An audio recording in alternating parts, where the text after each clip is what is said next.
Ma'am Karma theory क्या चीज है? कर्म फल क्या है? बेटा, कर्मा थ्योरी जो है, you will say in English karma theory, that is a Sanskrit word, karma. Karma, how we know the karma, how we do our karma, and will be the karma is important to do in this our life or not. कर्म शब्द जो है वो संस्कृत भाषा का शब्द है।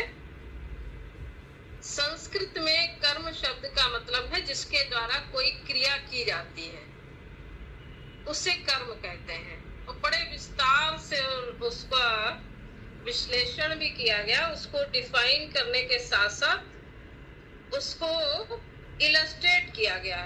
यानी मन से, जो हम मन से सोचते हैं वो मानसिक कर्म हुआ, जो वाणी से बोलते हैं वो वाचिक कर्म हुआ, और जो हाथों से करते हैं वो हमारा हाथों से किया गया कर्म हुआ।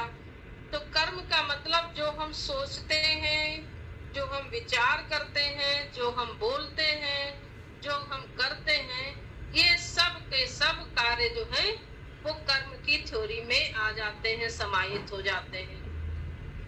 अब कर्म क्या है, कर्म कैसे करने चाहिए, कर्म क्यों करने चाहिए, कौन से कर्म करने चाहिए, कौन से कर्म नहीं करने चाहिए, इन पर विचार जब हम करेंगे तो that will be called Karma theory, कर्म का सिद्धांत।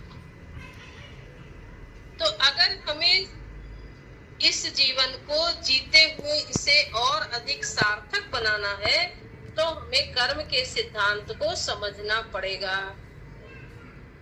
हमारे जो बहुत सारे लेखक हुए, जो विचारक हुए, साहित्यकार हुए, उन्होंने अपनी अपनी भाषा में बड़े छोटे छोटे शब्दों में इसे समझाने की कोशिश की है। गोस्वामी जी ने कहा, गोस्वामी तुलसीदास जी ने, कर्म प्रधान विश्व रचि राखा, जो जस करई सो तस फल जाखा। यानी ईश्वर ने इस विश्व को कर्म प्रधान बना रखा है, जो जैसा कर्म करेगा वैसा कर्म वैसा ही उसका फल पाएगा। भगवत गीता में भगवान श्री कृष्ण ने अर्जुन को